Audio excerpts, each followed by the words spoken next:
Alexander, thanks for coming on. I really appreciate you taking the time to have a conversation with me. Would you mind telling us a little bit about yourself before we get started? My name's Alexander Waugh. I'm a writer. Well, most of my life I've been writing. I've written a number of books, one called The House of Wittgenstein, quite famous in America, one called Fathers and Sons. The Wittgenstein one was about the philosopher Ludwig Wittgenstein. I've been a music critic for quite a lot of my life. And I think the reason you've invited me to speak with you is because of my expertise on Shakespeare, and most particularly on the Shakespeare authorship question. I've been working on that for the best part of 15 years. I did a little book called Shakespeare in Court, which you can buy on Amazon. I've also just finished with a scholar called Roger Strittmatter, a 2-volume work which looks into every single time the name Shakespeare was mentioned by his contemporaries. And if you look very carefully at those mentions of Shakespeare, you discover that everybody was perfectly aware at the time that it was a pseudonym. So that's been a lot of my work recently. I also compose music. I write little plays and generally mix about in the world of letters and historical literary scholarship. Cool. What was your work on Wittgenstein? What was that book about? So it was a book called The House of Wittgenstein, A Family at War. And it was about, really principally about the brother called Paul Wittgenstein, who found himself at the very beginning of the First World War. This is a Viennese family, with his arm being amputated in a Russian hospital. He was taken prisoner by the Russians, and he determined himself to become a great pianist, even though he only had one hand. And he was the brother of, as I say, of the great philosopher Ludwig Wittgenstein, who was his younger brother, and his 3 older brothers had all committed suicide. And Paul Wittgenstein went on to become a considerable pianist of the left hand, and had concertos written for him by Maurice Ravel and Sergei Prokofiev, and famous composers like that. Richard Strauss wrote 2 concertos for him. That's what it's about. Cool. I'm familiar with Ludwig Wittgenstein. I've done quite a bit of studying on his linguistic arguments and his attack on philosophy. It's quite interesting. Yeah, not always easy to understand. And Ludwig himself often couldn't understand what he was saying, and often had very clever people with him, and they went line by line through his writings and ended up with both Ludwig and the philosopher who was trying to understand it in total misery of misapprehension and misunderstanding. So I don't blame you if you didn't quite get it. So tell me more about Shakespeare, because this topic interests me for a number of reasons, specifically because there's a parallel argument from Jesus mythicists who think Jesus didn't exist. And so I'm really interested in establishing the methodology of how we come to believe that one particular person in the past did or didn't exist based on testimony. And so I'd like definitely to hear first, like, what is the methodology you use to establish that a person from a historical account did or didn't exist? What do we need to see to conclude they did versus what we need to see to conclude it's just a fabrication? Yes. So first of all, let's be absolutely clear. I'm never saying that William Shakespeare didn't exist. We have all those plays to prove that someone, or at least a group of people, were out there writing those plays.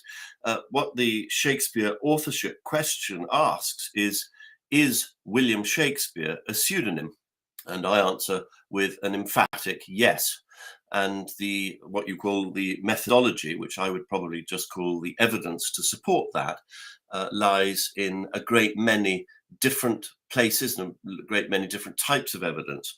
As I just mentioned to you briefly, the evidence of contemporaries talking about William Shakespeare is very important indeed. And if you go to a modern English literature academic, because it is the English literature academics who jealously guard the flame, claiming that William Shakespeare of Stratford was the author of these works.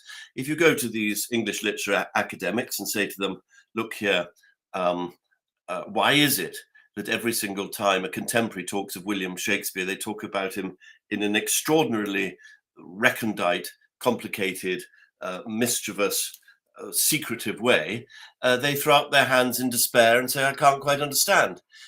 If you know that William Shakespeare is a pseudonym, then you can look at all those references and see very, very clearly what's going on. And they're all going nod, nod, wink, wink, tap the nose. We all know exactly that William Shakespeare was a pseudonym, and we all know who he was. So once you free yourself of the inability to accept that William Shakespeare is a pseudonym, then everything quite quickly falls into place, and the evidence stands before you relatively easy to find. I mean, you're not going to find a straight out and out sentence saying William Shakespeare was a pseudonym and I knew him and his real name was Edward de Vere and his fellow playwrights who were all writing under that name. I don't think that will ever be found. But we have enough evidence, about 170 different pieces of evidence, hinting very heavily at that being the case. Such as, like, what are the things that indicate that this was a pseudonym for someone else and not the Shakespeare of what was the city, I believe, Stratford. Yes. So the general belief is the foolish belief. It hasn't been properly investigated, and it hasn't been investigated because people block their ears and eyes and noses and throats to certain evidence because they're emotionally attached to the idea of William Shakespeare of Stratford. Now, there was a real man called William Shakespeare of Stratford. In fact, there were about 8 people called William Shakespeare or Shakespeare around at the time. But the one who's been artificially fathered, or is said to have fathered the plays, was William Shakespeare of Stratford upon Avon, this town in the Midlands. Now, what do we know about him? We know about 70 facts, contemporary facts, and not one of those points to his being a writer during his lifetime or a poet of any sort. We know, for instance, that he lent some money to a certain person and was a bit unpleasant when it wasn't paid back quickly enough. We know that he had twins and he had a daughter, and when they were born, we know when he was buried, when he died, and various points that show him up really to be a businessman, a man with a bit of agricultural holding, but never a writer. And this is utterly peculiar because if you look at other great writers of the time, you know, Ben Jonson, Michael Drayton, Robert Greene, one can go through a whole list of them, and you can find documentation that says this man was a poet, and you can find it on simple things like little bills. Ben Jonson, the poet, is owing so much money to someone else. But there is no contemporary evidence of any sort that William Shakespeare of Stratford was a writer, let alone the greatest writer ever in the history of the universe. So this causes a certain amount of dismay to those who would love to write biographies of him. I'm sorry. And he has an interesting point, is that nobody wrote a biography of Shakespeare, not a book-length biography, until 1852. And that's rather peculiar if you think about it. And the reason they didn't is they couldn't find anything about him at all.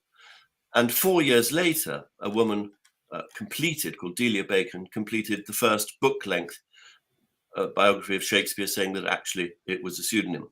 So the arguments about it being a pseudonym or being the real name of a writer called William Shakespeare of Stratford are more or less contemporary, and they started really in 1852 or 1850s and have been going pretty well ever since. You might say, well, there's not much more to add, is there? What more can you add?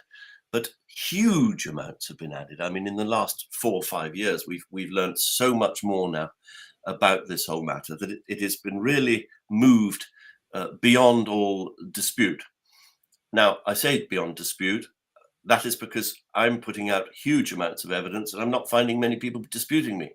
I find people abusing me. I find people running for cover with their ears blocked. But I don't find any constructive criticism of the evidence that has been unveiled in the last 5 years. Sorry, that was a bit of a wandering answer. If you wish to pin me down a bit more on things, then I'll try and answer a bit more. Well, didn't William Shakespeare have an autobiography? I thought he was revealed as William Shakespeare's in his autobiography. A biography, sorry. I accidentally said autobiography. I mean, right. So I thought he did have an autobiography, and you're claiming he did not. No, I mean, I would like to point this out, that the plays themselves are hugely autobiographical.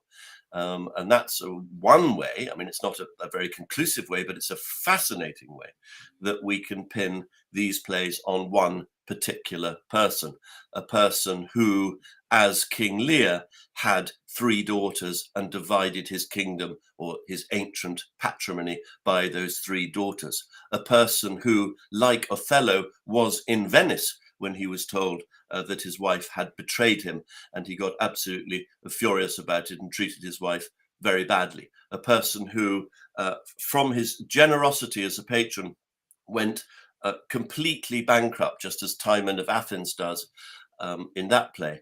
A person who is outraged that his wife has produced a child that is not his, just as we know happened in A Winter's Tale. And I could go on and on and on. These plays are highly autobiographical, and particularly, actually, almost more than all of them is the play Hamlet.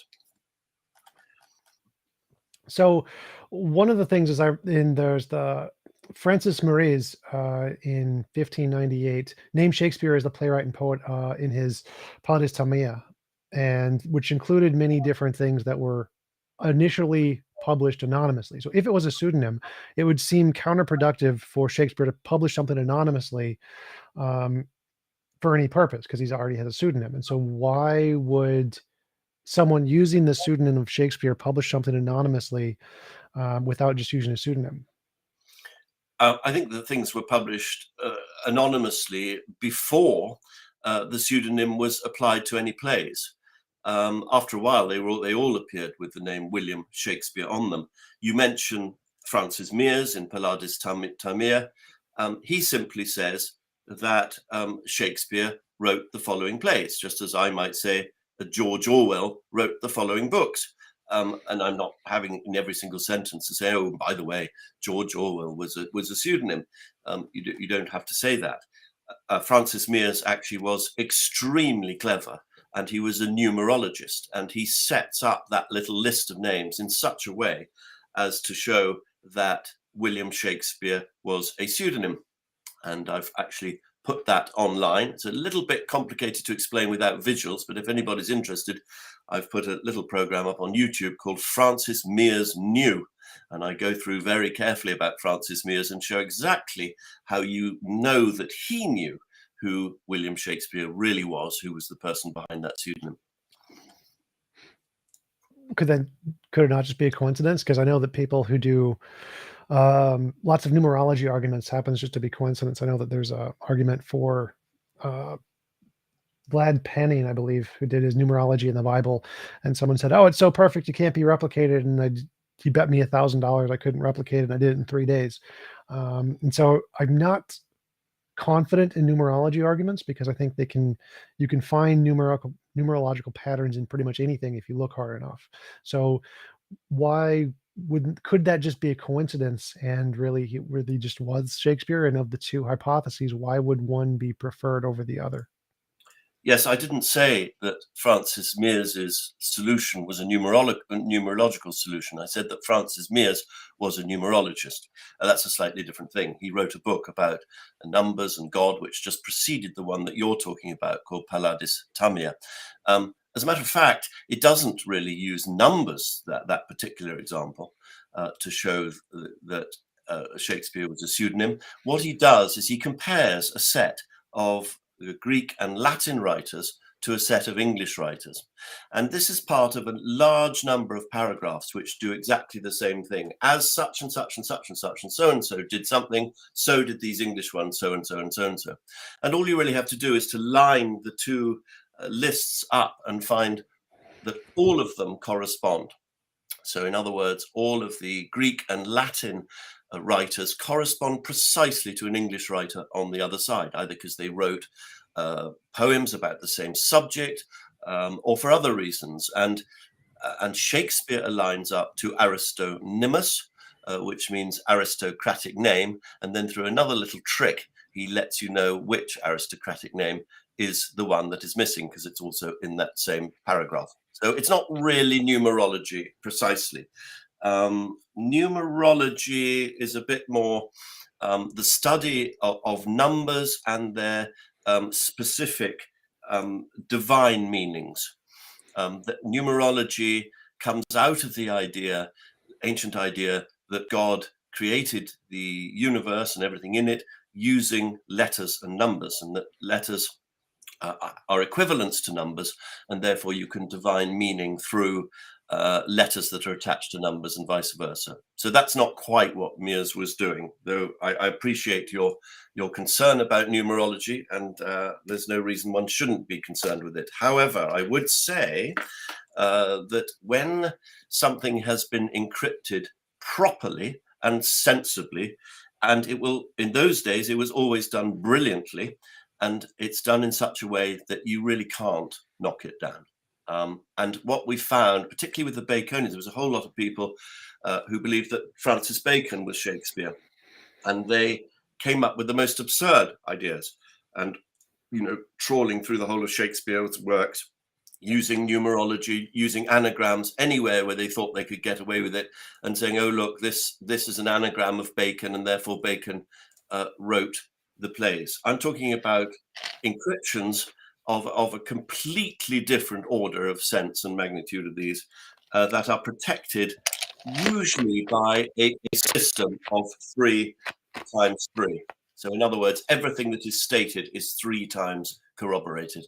Bit complicated to explain, but as I say, this only happens twice, I would think, in 170 different contemporary allusions to Shakespeare. So it's not as though I'm pinning my whole argument on that kind of decipherment. Yeah. So like, what exactly is encrypted? Where are you getting the encryption from? Is it just patterns in letters in his writing somewhere, or like is there actually some kind of a cipher somewhere that you can has some hidden message? As I say, I'm not deep into encryptions, but I have decrypted one thing that is utterly spectacular, and that is the dedication to the sonnets of 1609.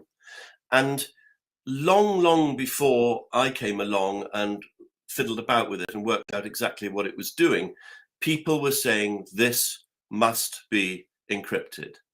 And the reason they say it must be encrypted is, you could look at this and in 5 seconds say there's something weird about it.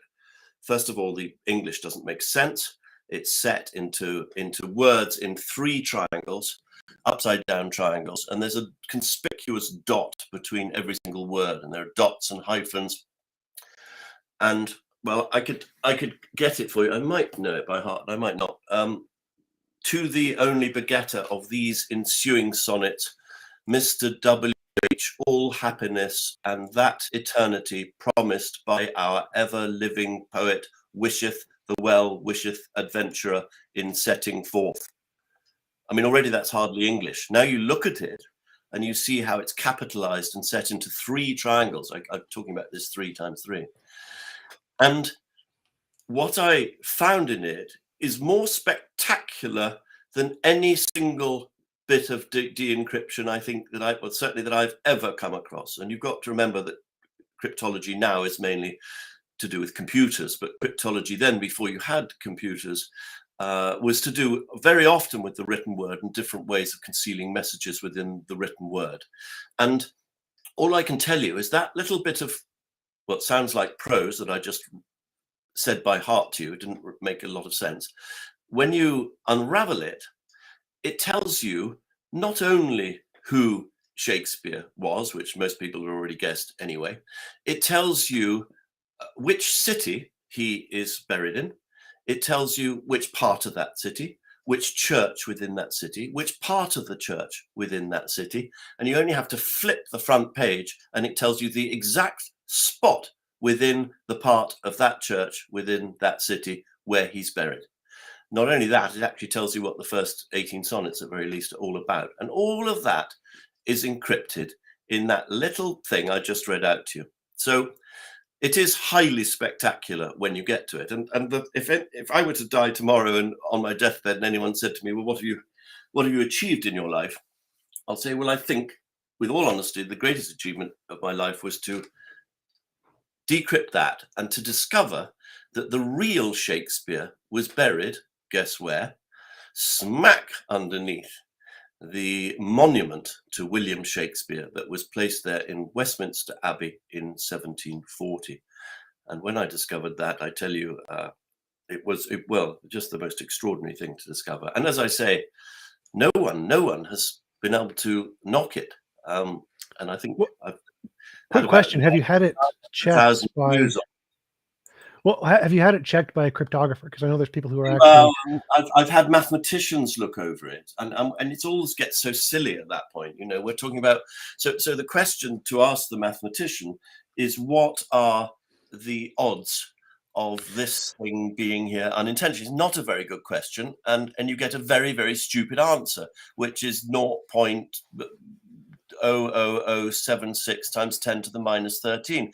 Well, I mean, that's such a remote chance it may as well be zero, but it doesn't impress me. You really have to see the thing itself to understand that how it works and how it appeals to the common sense of any intelligent person, to see that it is completely bulletproof. Now, if any of your listeners or whatever are interested in that, I've put up a video online called The Incalculable Genius of John Dee. And in that, I just go through it in a quite easy and light way. And you can see how it works. And I will defy you or any of your viewers to give me a sensible reason why that isn't really 100% a strong case. But Well, as I say, you know, decrypting is not the major part of my work. I just happen to be very proud of that because it was incredible. And I leant on the shoulders of others who had kind of started and wriggled around with this thing and saw there was something very odd about it. I mean, there was a man called Alan Green who about 6 or 7 years ago discovered some extraordinary geometry that was hidden on the title page of the sonnets. This is the same thing that I was talking about, the dedication of the 1609 sonnets. And he didn't really know what that geometry was, but there it was, and it was completely irrefutable, and it was mathematically there, and it consisted of 4 right-angled triangles making up a perfect circle with a diameter shed between all of them, and that was there on the sonnet's title page, and that really was utterly irrefutable. Nobody can say it's not there because it just is, and he got it just by joining dots and line ends that are pretty kind of obvious when you look at the page. They're things, not mad things like the middle of a letter S or something. It's a specific dots and line ends on the page, and there's that hidden geometry. Again, it's you can't argue with it. Now, what bearing does that have on the authorship? Well, it does have a bearing, because if you come down from the P of Shakespeare's, it goes straight through the center of this extraordinary circle that was discovered and forms a Chi-Rho symbol of Christ, not someone I know you approve of necessarily. That's not the point. And that symbol of Christ points at its 4 corners to the name of Shakespeare, the real name of Shakespeare. It says, by God and this man's name. And that, again, you're dealing with pure geometry there. It just looks a bit babyish when people sit around saying, oh, well, it could be a coincidence. I mean, really, you have to look at it to understand why it couldn't. Well, that's why I brought up the cryptographer, because mathematicians are the wrong people to look at this kind of information.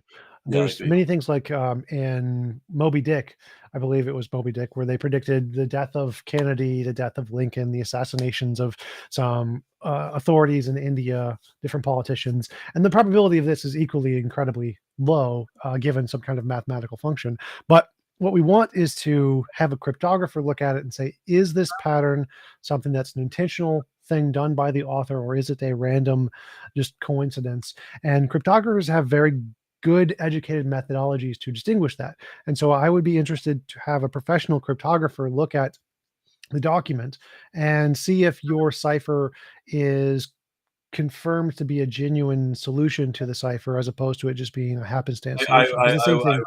I would be delighted for that. And then if you knew a good cryptographer, I'd be more than pleased. There were 2 cryptographers called Friedman and Friedman who wrote a book about cryptography and set out a number of rules about how an encryption has to work, including a key to it. It has to have a key. It has to have a reason why it's there. It can't produce any other solutions. I can't remember off the top of my head all of the rules, but there are about 6 or 7 rules. And the thing I'm talking about absolutely fits every single one of those rules perfectly. But that book was published, I think, in 1957, the Freedman's book. And so what I haven't been able to do is find a modern cryptographer who isn't completely immersed um, in in computer cryptography and would take an interest in this. But if you or any of your listeners knew a cryptographer or knew of one, I would be absolutely over the moon to have it properly looked at by a cryptographer. And Well, I I know have, there's about a dozen who worked on the mass murderer Zodiac killer, the Zodiac killer ciphers, and there's a large group of people who work on those kinds of ciphers, and are professionals at it. So if you could have one of them look at your document and confirm yeah, it and publish that in the paper, that would be considerable evidence to try to move towards your conclusion for sure. I would be delighted. I mean, look, I've put these things out on YouTube. That channel has had over 900,000 views now. I did actually send some of this work to professor very recently, and I've forgotten his name now, but he did a course at the Warburg Institute on cryptography, and I said, would he include some of this stuff and look it over? And unsurprisingly, and he was interested in the period that I'm interested in sort of John Dee in the 16th and 17th centuries. But he's also what we call a Stratfordianist, which is an emotional type of person who does not like to be budged off his little rock, saying that Shakespeare was a pseudonym.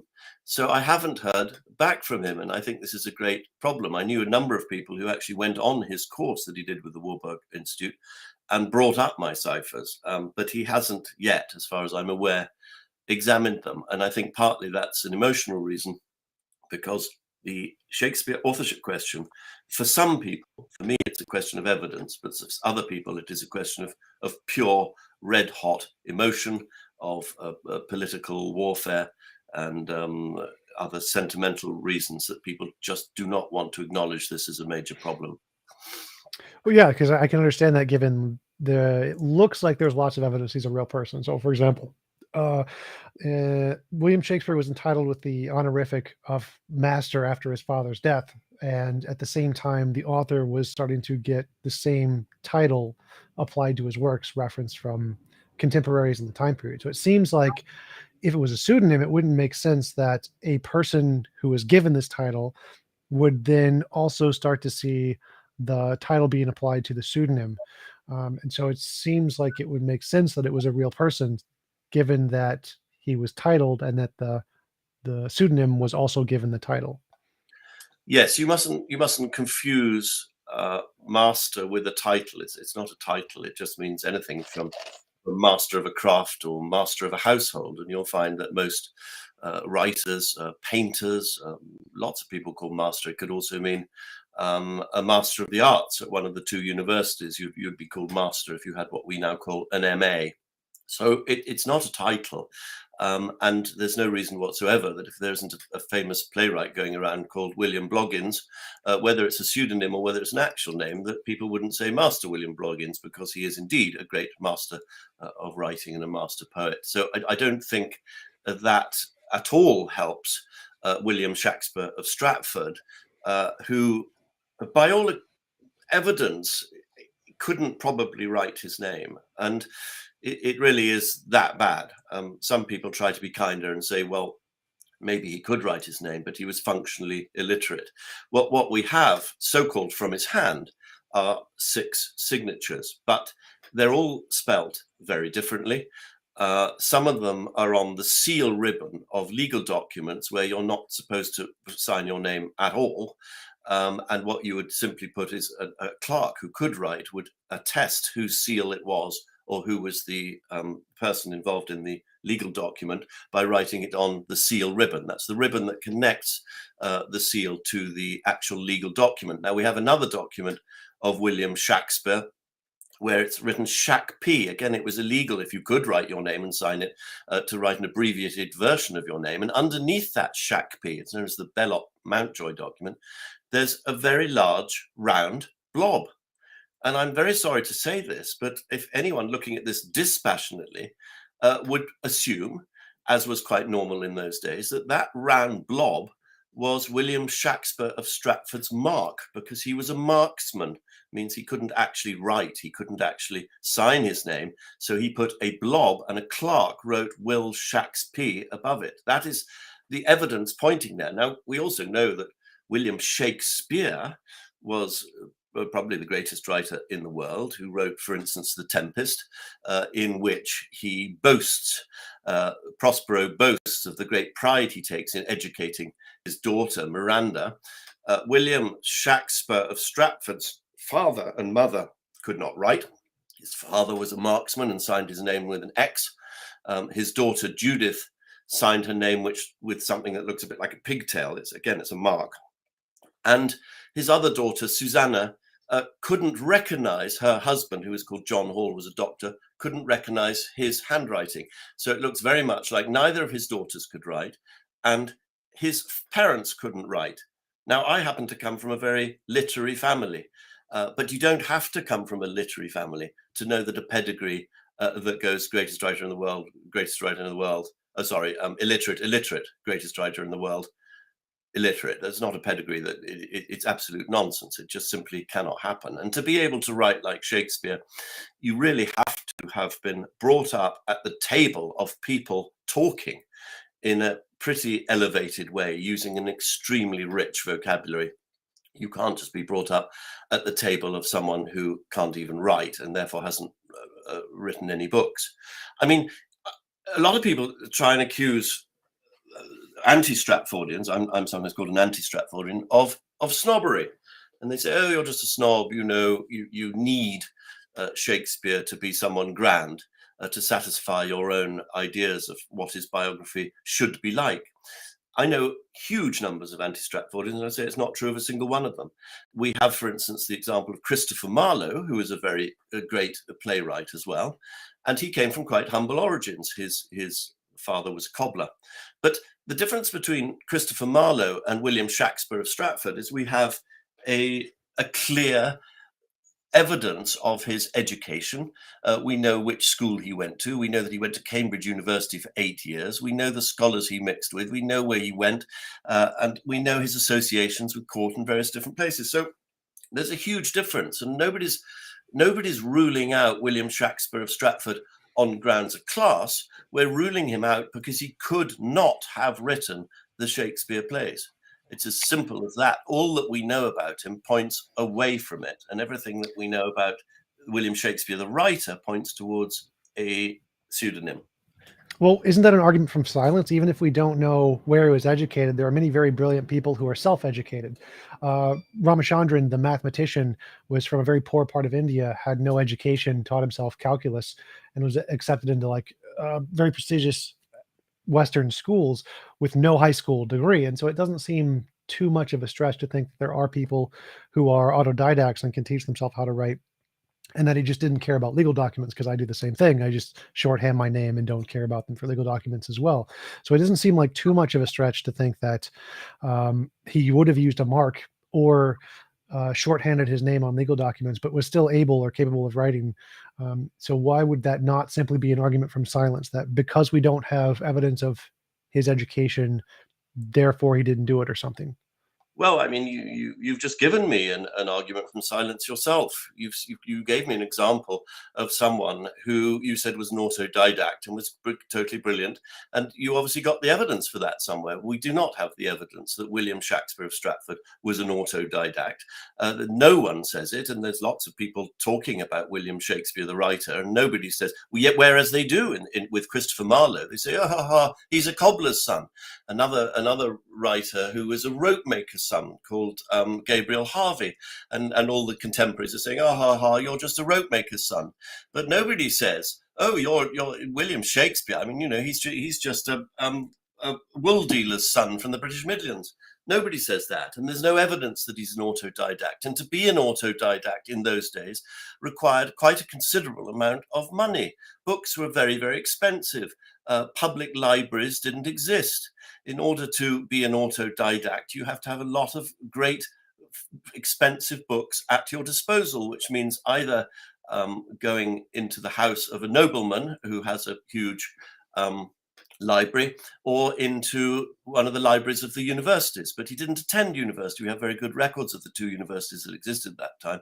That was Oxford and Cambridge, and William Shakespeare of Stratford did not go to any of them.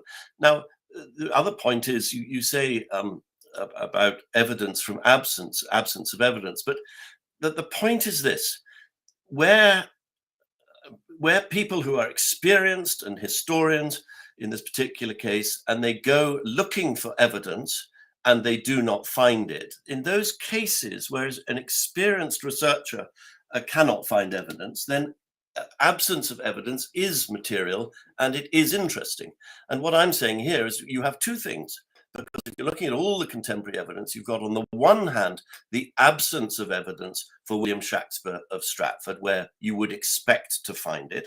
And on the other hand, you've got a huge bundle of evidence pointing to him being a pseudonym. So, you just only need to put the two and two together and shed the emotional carapace, and one's there, bingo. And this is a fascinating world once you get into it and understand it. And it's not too difficult, but it does take a psychological jump that you're prepared to acknowledge that there is a problem. And the most extraordinary thing we have there are more books now written saying that William Shakespeare is a pseudonym than saying that it's not. And still we have the academies, the English literature professors, not professional historians, but English literature professors, who are going around saying there's no problem. And it's the most extraordinary thing that absolutely patently is a massive problem. And the more evidence we bring up, the more embarrassed they get, but they just still turn their backs and say there's no problem. I don't think this will be like this forever. I'm absolutely certain that the whole matter is going to be a sea change. I suspect after the death of Professor Sir Stanley Wells, who's well into his 80s now and seems to be the main old fogey holding the candle for the dreamers. I'm still not seeing. I was muted. I was my. I think you're. Yeah. So there are many geniuses who had no education, and we have no evidence of them having an education because they didn't have one. Like Ramanujan is a great example. But when he was 12 years old, he had mathematical proofs, but we didn't know anything about him. We had no idea of his education whatsoever until he was then recognized and then sent to Harvard, where he could publish his things. And so the fact that there was no evidence of his education doesn't seem like it's a good reason to conclude he was unable to do these things. It's hard for me to grasp that as a strong argument against the case that the Shakespeare from Stratford was the author simply because he didn't have the education of another author that you're more plausibly would be able to write those things. It seems like hang on. I'm not saying simply because that. This is one strand of argument, but I'm happy to continue talking with you about that one strand. It's not the defining definitive strand, but it's a strand. And I would contend with you that yes, it is important. And one of the reasons it's important is because you only have to look at the Shakespeare plays to understand the huge level of knowledge and reading that has gone into them. I have behind me in my library here 8 volumes of a man called Bullock who went through the sources of Shakespeare. And we're talking about he set stories that were only available in Italian, that had never been translated into English. He was clearly reading Italian books. He was reading French books. He was reading Latin and Greek sources. I mean, this is no ordinary education. We're talking about works of very, very high scholarship and very wide reading of expensive books. And to be very honest, to say that William Shakespeare of Stratford, who, by the way, left a will with not a single book in it, when books were very valuable things and you would normally leave them in your will or at least mention them, that no book has ever turned up that belonged to him, whose father and mother and children, as I say, could not write.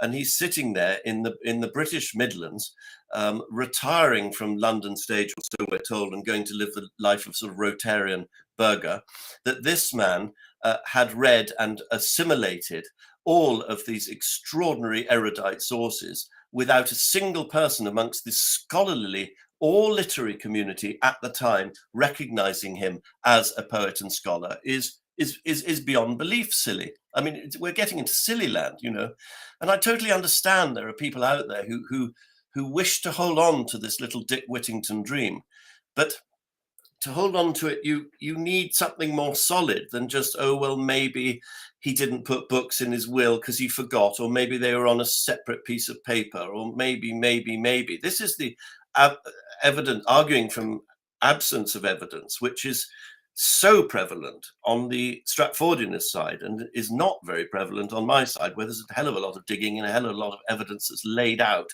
in front of you to show you what really went on. Well, to me, it seems like you are making the argument, well, if he was well educated and had books, or well educated enough to be able to read these books, then he would have done such and such in his will. But that seems to be the same kind of assumption making that the other side is saying, well, maybe he didn't, maybe he wasn't doing that. It seems like the case that we're both just hypothesizing about what this man would or wouldn't have done. But I don't see either of those as necessarily a strong case. No, I mean, they're not particularly strong, but they're points, and they're points that all clamber up into a massive pile. Now, we do have a lot of people in those days, and many examples of people who left wills and put books in their will. Now, of course, I totally accept that William Shakespeare of Stratford, who apparently was William Shakespeare, the great writer, and read at least 500 very erudite books, either didn't have any books, or he'd borrowed them, or he just forgot to leave them in his will. Of course, that's a possibility. I'm not saying that's the nail that goes into the coffin that holds my case together, but it's just another strand that makes the more you look at this, the more obvious it becomes that we're dealing with a pseudonym. Actually, it's not a pseudonym; it's an allonym. So it's the name of, if you like, a real person, but is being used as the name on the cover of the plays. And by the way, this was a very common thing. I've got lots of examples of allonyms being used in those days. Well, for me, like, my initial concern is that the cumulative case argument, that when you take a bunch of little pieces and you add them together, is something that's very common in arguments that aren't very strong. And so you have to take little tiny pieces from a lot of different places and try to put them together in such a way that it looks like a strong case. But given the diversity of human life, you can always find a contradictory set of things and group them together to portray a picture that may or may not be true. So, for example, if you were to go through all of my videos and find clips of me, you can find clips of me arguing that God exists, that the best argument for God is from a Hindu text, that I believe in deities, that I argue for the flat earth. You can find all kinds of clips of me. And if you got those and took them out of context, you could definitely build a case that I'm a theist. And so it seems like the ability to selectively choose things from the past and build a case to make it seem like some fact may be true, that fact may not represent the core identity of the individual. And so, for example, with the case of the master label, it would seem like if that was simply a coincidence, we would expect the master label to be applied like before and after this guy was given the title. But it seems like on his documents, he's only given that title as an author after this man was given that title and not before. So that's a strange coincidence that seems to go in the other direction. Hang on. I've got to stop you there, because this man, as you call him, was never given that title. So that's wrong. The interesting thing about William Shakespeare of Stratford is no one ever in the course of his life, again, it's an evidence from absence argument, but nobody ever in his lifetime said that he was a writer. He never said he was a writer. His children never said he was a writer. Nobody associated with him ever claimed that he was a writer. It's all a posthumous bit of claim. Now, back to your main point that you just made. You're talking here about circumstantial evidence. And as you well know, if you go to a court of law, you can go to prison for a life sentence based on circumstantial evidence. And so you can't just dismiss circumstantial evidence as irrelevant, because circumstantial evidence, when it piles up in a certain way and cannot be refuted, is important evidence. And as I say, the case for William Shakespeare of Stratford being the author of these works is just as circumstantial as the case for anyone else being the author of those works. However, the great problem with the William Shakespeare of Stratford evidence is there's a tiny, weeny amount of it, and it's all posthumous, whereas the circumstantial evidence on the other side, there's a ruddy great mountain of it, and it's all contemporary. So, that's the way you've got to look at it. But I think just to dismiss circumstantial evidence as not worthy means that we wouldn't have proper historical investigations, and that would, to my mind, would be a great loss and a great shame. And history is a form of science in a way, and we need to challenge it and look at it and study it and evaluate evidence, not to say, oh, whoops, I haven't got anything but circumstantial, I might as well forget the whole thing. Oh yeah, absolutely. I totally agree there. But I think that the question when analyzing historical figures is where the burden of proof lies. So like in the case of Jesus, Jesus mythicists say have lots of also circumstantial evidence to doubt the existence of Jesus. But if we start from the position that the burden of proof lies on those saying he did not exist, because in the historical records we tend to assume that accounts of people are true, and so there's lots of accounts of Jesus existing both in the New Testament documents as well as 6 or 7 extra biblical accounts, and in history that's enough. We're just like, all right, we probably just grant that he exists. But if you then say that the starting point is unfair because of some circumstantial evidence doesn't seem to be sufficient to be able to displace the burden of proof. You need something more than that, because if we accepted that this criterion, then it seems like we could doubt the existence of many, many historical figures that have even less evidence of their existence than Shakespeare does. So if we were to accept this set of criteria, don't you think we could essentially dismiss many more authors as being pseudonyms or fake or somebody else? And if so, do you think that this criterion is risky to adopt from a historical perspective? Well, look, I take you to be a clever man, but I may have misunderstood the line of your questioning there, because it didn't seem to me remotely sensible, I'm afraid to say. And what you seem to be saying, and please correct me if I'm wrong, is that if history, whatever that might be, has established, whatever that might mean, a certain fact, and someone else comes along after the case and says, actually, this fact is wrong, then it is entirely up to the person who came along latterly to prove his case. And until you're satisfied that he's done that, you're going to stick with the original, however wrong and however silly that original might be. I mean, I am constantly saying to the Stratfordianists, come on, guys, wake up, pull up your sleeves and prove your ruddy case if you're so keen on it. I even went so far as to offer £40,000 to the Shakespeare Birthplace Trust to stand in front of a court of neutral judges and prove their case that William Shakespeare of Stratford was a writer, let alone the one who wrote Othello and Lear and Macbeth, just any writer, that he wrote a single poem. And of course, they wouldn't do that. And I offered this to the Shakespeare Birthplace Trust. They are a charitable or educational institution that is set up to further the cause of William Shakespeare of Stratford. And they would not take £40,000 to stand in front of a set of judges to make their case. So that's how weak it is. That's how bad it is. And what I'm up against is not people, like you're trying to do now, but trying to rationally unpick some of the things I'm suggesting. I'm not up against that. I'm up against people who are simply blocking their ears and running away in terror because they know they're wrong and their whole house is built on nothing but quicksand. And that's where we're at the moment. So until they can come out of their little hidey holes and either admit that they've got it wrong or properly defend, which I know they can't, because of course I know all the evidence for and against William Shakespeare of Stratford, and I wouldn't be sitting before you arguing about it if I thought they had a single point that's worth having in their case. Well, £40,000, I could definitely get you some debates with professors. That's more than enough. I don't know about. I've had a debate with a professor. You can watch that online if you want. I had a debate with Professor Sir Jonathan Bate, who's the Shakespeare professor at Oxford University. And if you can bear to sit through the long debate we had and watch the voting at the end, you'll see it was a public debate, and I completely crushed him. Because obviously all the evidence is on my side, and the poor fellow looked very, very withered at the end. But I take my hat off to him because he actually dared to come up and face some of these problems. Most of them won't do that. They literally hide and just say, he was William of Shakespeare, he was William of Stratford. That's not an argument. And their other argument is, oh, I'm just a snob, I'm a fool, I'm a tin hat conspiracy, all that sort of rubbish.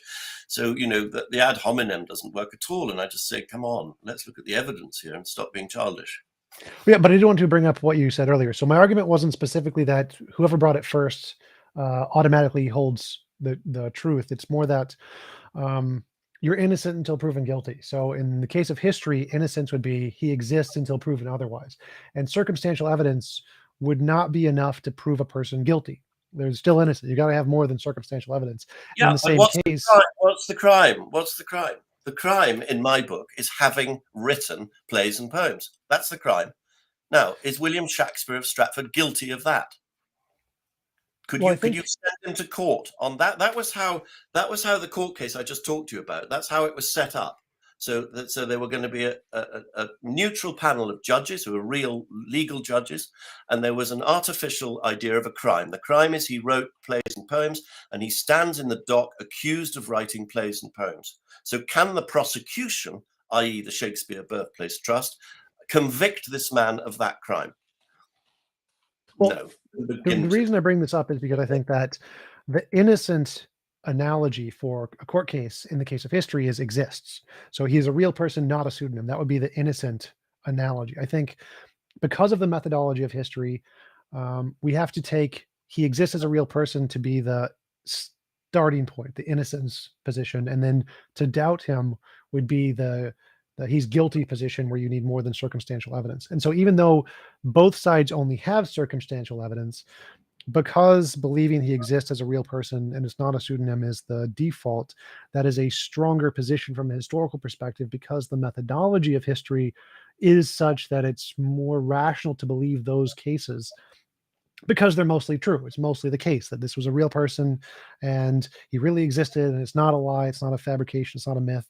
And because of that, I think that's the only real advantage that the position has. I think all of your arguments are perfectly rational, but I think that because of the methodology of history, it's better to take he exists as a real person to be the default position. So if I were to find for you someone living in the middle of the 19th century by the name of George Eliot, who exists, you would say that it's perfectly natural to accept that George Eliot's novels are written by that man called George Eliot and are not a pseudonym for Mary Ann Evans. I have no idea. I have no idea. I would need to, like, if that's the only information I had. And as I said to you before, the absolute majority by miles of contemporary people talking about Shakespeare are hinting and nodding that it's a pseudonym. So I don't see how you can get away with creating a default position when I told you there were 8 people called William Shakespeare in England at that time anyway, and you've rather arbitrarily decided to have a default position for one of those 8 just because he existed. And I've told you, and I can find many examples of it, of writers using allonyms. They're putting other people's names. Thomas Nash was absolutely furious when someone put his name, Thomas Nash, on something that he didn't write. We have a letter sent from a man called Robert Beale asking if he can use someone's name on the front of something that isn't by him but is by the Earl of Essex. This was going on the whole time. But just to jump in for a second there, which would be the first most rational thing to believe? So say we have a text written with a name and we have people around with that name and we know nothing else. There's no other information that we have. Is it more rational to believe that that person with the name wrote it or that it's a pseudonym? Well, I think that the default is probably that that person wrote it. And in order to get to the fact that it's a pseudonym, you need much more information. Okay, let me take you back to the very first time the name William Shakespeare ever appeared on the front of anything. And that was on a poem called Venus and Adonis. And I'm going to try and address your question to what most rational people would have felt if they just picked up this poem, which says by William Shakespeare on it, and they had no idea of anything else. What would they actually have thought? Well, first thing they would have noticed was that the poem is dedicated to the Earl of Southampton. So the first thing you could say with certain certainty is that the person was known within aristocratic circles. The second thing you could say is that he wrote this poem based on... Go back. So you said because it was dedicated to this man, he must have connections? Intimately dedicated. Yes. And not just dedicated to an unknown person. He's talking about him in terms of friendship and acquaintance. There's no question of it. I don't think anyone would argue that. So he's known to the Earl of Southampton, who is a very high courtier. So therefore he's known in circles of nobility. Secondly, if anyone looked at the poem and they could see that it came from Ovid, and so that whoever wrote it was someone who knows a lot about the classics and is highly learned. So all we know so far is this person is a learned person who's got connections to the court, and therefore also, because he's had it published, which was quite difficult to do in those days, he's got literary connections and connections with the publishing literary world. Then you look at the name, William Shakespeare. Now, it's such a sad thing that nowadays we are just not nearly as educated as we should be, because we don't have all these classical references in our head. But what is the famous will that shakes a spear? It's the will of Pallas Minerva to the Romans, who is the patron goddess of playwrights and of eloquence, and all the poets in those days asked the patron goddess Pallas Minerva to help them write their plays. And Minerva famously shook her spear at Ilium and enabled thereby the what was he called? My brain's gone soggy. Hector to slay Achilles to slay Hector at Ilium. So you've got Ilium, Shakespeare. It's an absolute obvious allusion to Pallas Minerva, the patron goddess of playwrights. It's the most obvious pseudonym that you could possibly have for people in that age who were literary and classically trained. So that's my answer to you. They wouldn't think, oh no, this must be one of the 8 people I know. Could be that one up in Stratford-upon-Avon, or maybe it's the one that came from down London. Wasn't there one up in the north of England somewhere? I don't know. No, they wouldn't be thinking that. But they'd be straight onto it. They would know absolutely in an instant that it was a pseudonym, because, as I say, it was a very obvious one. Just to clarify, wasn't the first work of Shakespeare the Richard III? No, the first published work of Shakespeare with his name upon it was Venus and Adonis, published in 1593, though it is thought that some of the plays predate that. Sometimes some people give dates of 1588, 1589 for some of the plays, which were not published under the name Shakespeare. The first plays published under the name Shakespeare didn't happen until 1598 or so. My view of the whole matter is that they were written a hell of a lot earlier, and some of these plays were actually written in the 1570s and 80s and were greatly revised during the 1590s. Gotcha. We have a few questions from the audience. Yes. Rudolph asked, if Shakespeare was a pseudonym, why do the vast majority of scholars believe it wasn't? They readily admit he didn't write everything in the plays, so they aren't protecting him. Yeah. So the vast majority of scholars agree that it was a pseudonym, but not in the way I do. So what the vast majority of scholars say is there was a man called William Shakespeare, or they sometimes call him Shakespeare. Funny enough, in the 19th century and all before, he was always called Shakespeare, because that's how he actually wrote his name. But they say this man from Stratford-upon-Avon wrote these plays. They're beginning to say now the Oxford University has just brought out a huge new edition of Shakespeare, and they're saying that's actually written by lots of people, all chipping in. But then you get these funny plays. There's one called The London Prodigal. There's one called A Yorkshire Tragedy. And these are old quartos going back to the very beginning of the 17th century, which have by William Shakespeare on it. Now, every single scholar in the world accepts that those plays are not by William Shakespeare. So in those cases, they're saying, yes, Shakespeare's a pseudonym. But their argument for that is to say, oh, Shakespeare was so famous in those days that it was worth falsely putting out plays with his name on, because it would help sales.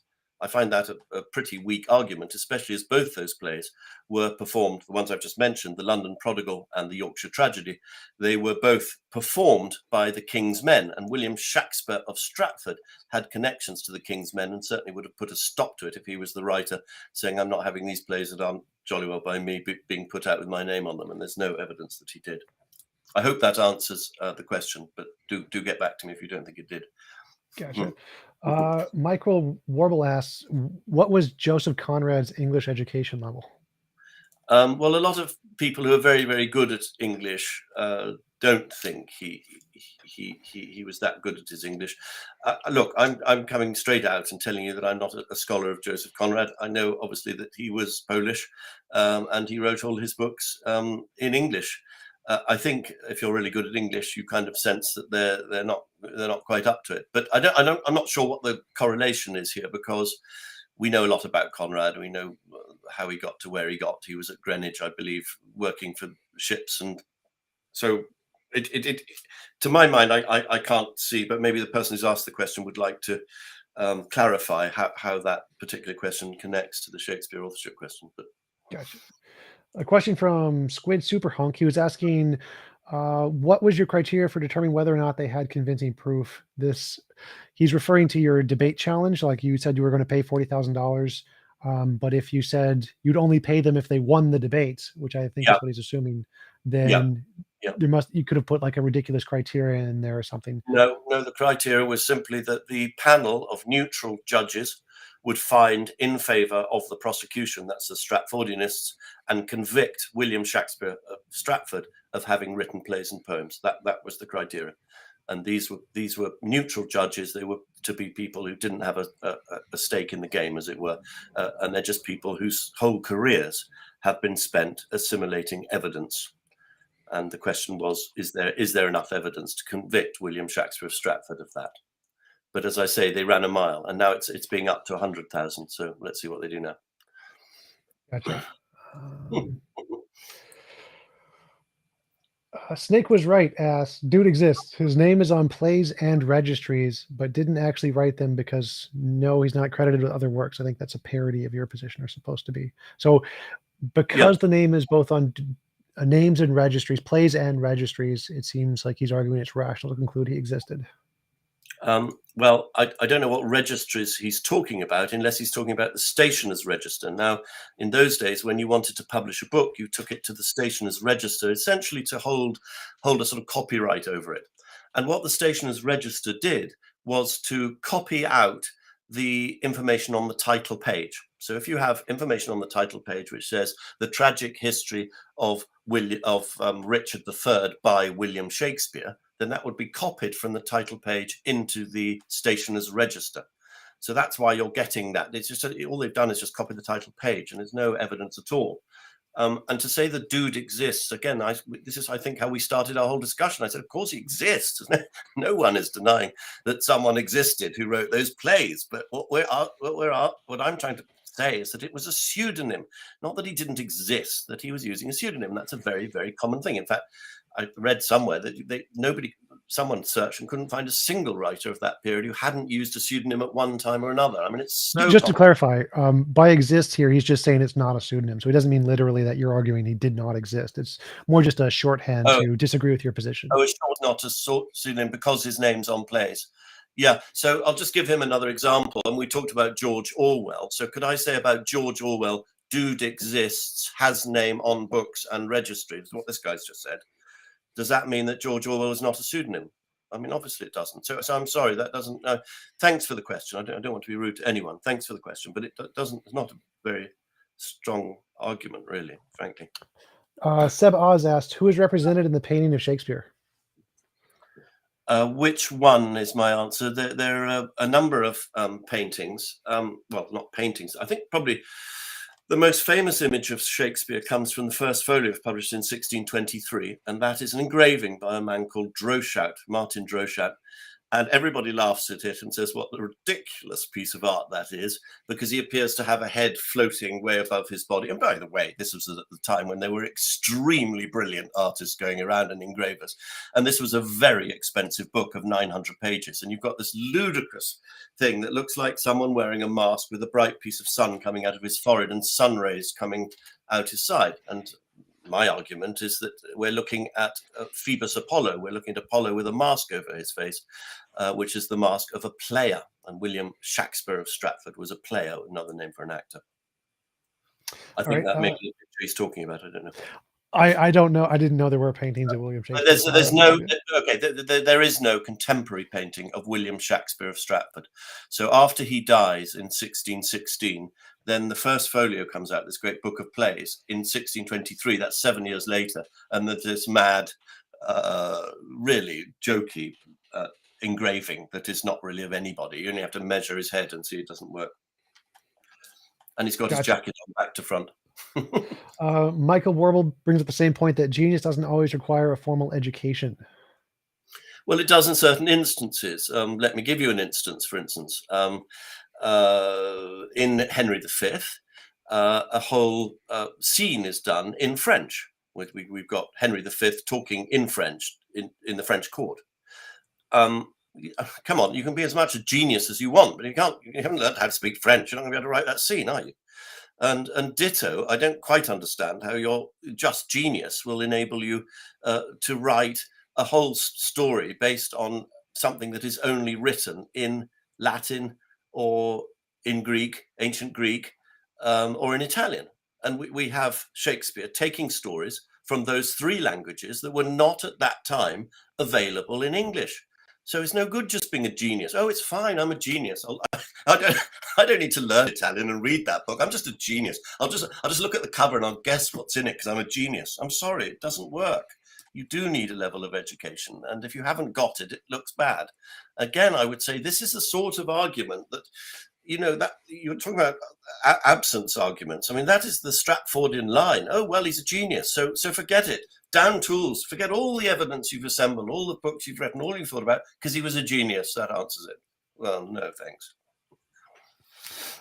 James Earl asks, could they do like a cursive analysis of the writing of Shakespeare and the William Shakespeare of Stratford to compare, and has that been done to be able to make a correlation that he was or was not the same person? So from the hand of William Shakespeare of Stratford, we have absolutely nothing except these 6 signatures.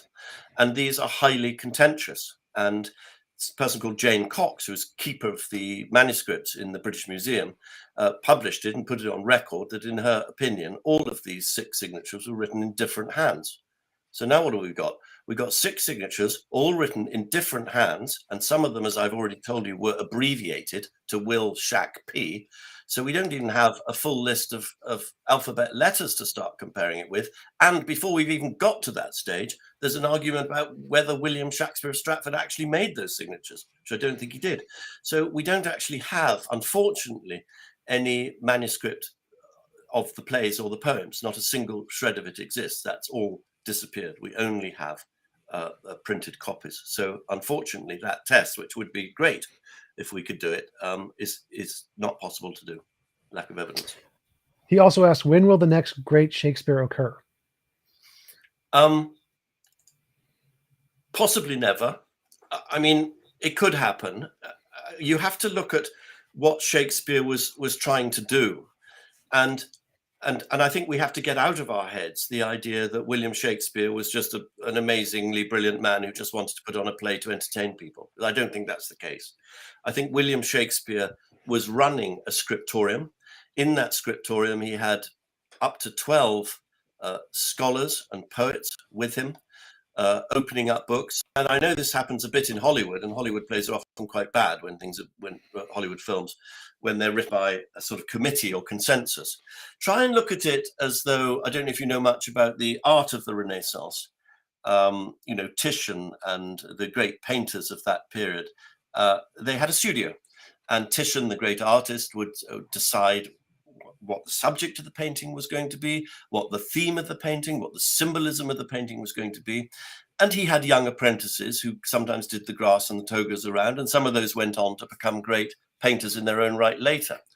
And this, we know, this was sponsored by the Crown in the case of Shakespeare.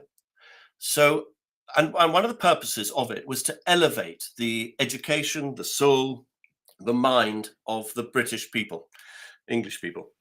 And so when will the next great Shakespeare occur? I think you would have to start with all of that premise that you've actually got a team of people led by an extremely brilliant person whose wish and purpose is to elevate the soul of mankind through scholarship, education, etc., etc. So in the present situation, we're not going to have another Shakespeare, guaranteed. Gotcha. Udolph asked, the Beatles had a song in French but don't speak French. They had a friend who translated it. Would it be possible that Shakespeare could have had someone who was educated who knew Latin? Because you mentioned, since he did write his first book, he was very well connected, that his connections could also have a translator for him, and he didn't write these directly in these other languages. Again, I'm not saying that's impossible, but there's absolutely no record that French scholars or French speakers or Italian scholars or Italian speakers sat around with Shakespeare translating all these things. It would be a highly inconvenient way of doing it, to take whole Italian books and say to Shakespeare, oh, there's this story here from this Italian book, might make a good play. Oh, right, will you translate it all for me first? This guy's supposedly a jobbing actor running a sort of not very well paying farm in the British Midlands. I mean, is he really hanging around with all these people? Wouldn't it be more convenient to actually have a playwright who read these things, who loved them, who saw the purpose of it and went straight to the heart of it and understood how to turn this into a play, rather than have to go have this actor being read to and translated for? Seems very, very rum to me.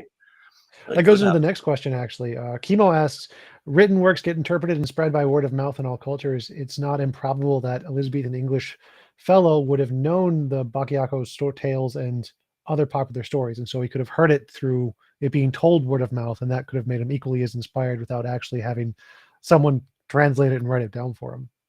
Well, unfortunately, we know that he looked at the actual text. So, you have actual parts in the plays that correspond identically to sentences in Italian, in some of these Italian plays, and Bandello and other people. So, no, so we know, and I think there's no dispute among the scholarly fraternity that he actually knew these works and knew particular sentences of them. So just a sort of recap of the overall story would not have sufficed to write the plays in the way he did.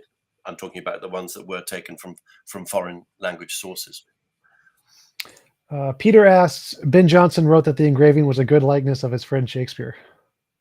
Well, Ben Jonson actually said, look not on this picture, read his book. Now, I don't know how you interpret that, but to me, it's saying the picture's not doing the job, read the book. There's something a bit wrong about the picture. So he didn't say good likeness. And I see that the questioner there, Peter, went, and with no disrespect to you, Peter, we've done something a little bit naughty. You've got to put quotation marks around good likeness, as though Ben Jonson used the words good likeness. He didn't, and I suspect you know that. So you must ask the question again and take those quotation marks out of it. And as I say, you get the answer that Ben Jonson said, look not on this picture, but on the book. All right, and last question from James Earl. Who do you think has come closest to being as literarily proficient as Shakespeare? I think Shakespeare stands a good head and shoulders like a colossus above pretty well anyone else, but then again, as I say, I think it was a sort of team effort, but it was a very brilliant team, and then there was a lot of mending and correcting afterwards. So it was a very interesting process that happened. I'm not a huge student of all the great writers in the world. I am a huge student of my own grandfather, because I'm actually currently editing 43-volume scholarly edition of his complete works for the Oxford University Press. And he was Evelyn Waugh. Some of your listeners might not know who he was, but he wrote a lot of novels, most famous perhaps being Brideshead Revisited, but lots of other ones. And he, because I know so much about him and his techniques and so much about Shakespeare and his, I find it quite easy to spot the similarities. And the similarities are a great love of language. I mean, absolute worship of language as this very, very powerful tool. It's also the ability to see real life, people yourself, and put them through a kaleidoscope and turn them into fictional characters, so that you're not really inventing that much, but what you're doing is reassembling from your own experience and your own life.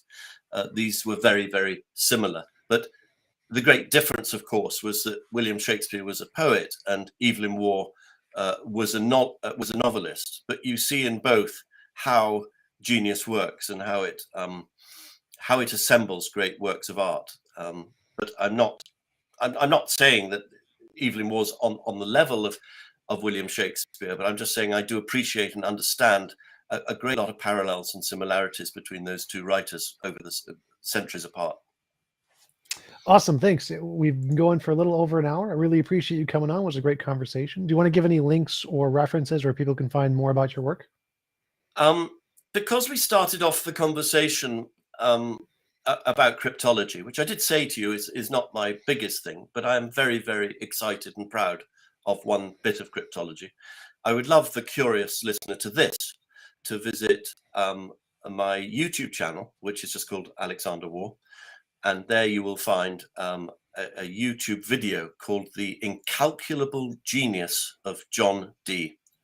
And John Dee was the sort of wizard, mathematician, clever clogs around the court of Queen Elizabeth.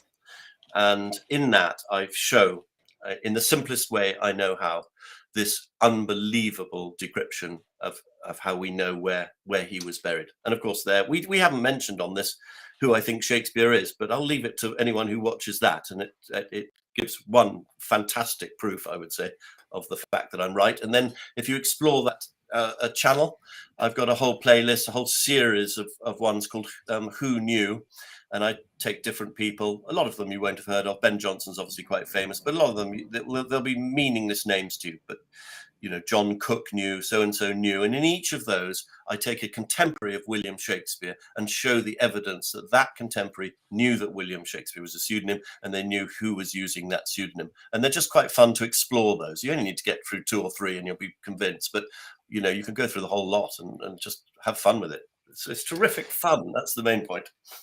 Yeah. Peter wanted to jump in last. He said the actual quote says "hit his face," indicating that Droeshout, the artist, had captured Shakespeare accurately. No, I'm very sorry. You've got to read the sentence properly. He says, if the graver had hit his face as well as such and such, I haven't got it in front of me, that it's an if clause. It's not saying he brilliantly hit his face, and he certainly didn't say that it was a brilliant, perfect likeness. I mean, you're pushing meaning a bit hard there, I think. But anyway, Gotcha. Thank you for coming back. Absolutely. Thanks for coming on. Really appreciate it. And I hope you have a wonderful rest of your day. Thank you very much. It was an honor and a joy, and good luck with all your programs and machinations and whatever you're up to. Thank you. Bye. Talk to you later.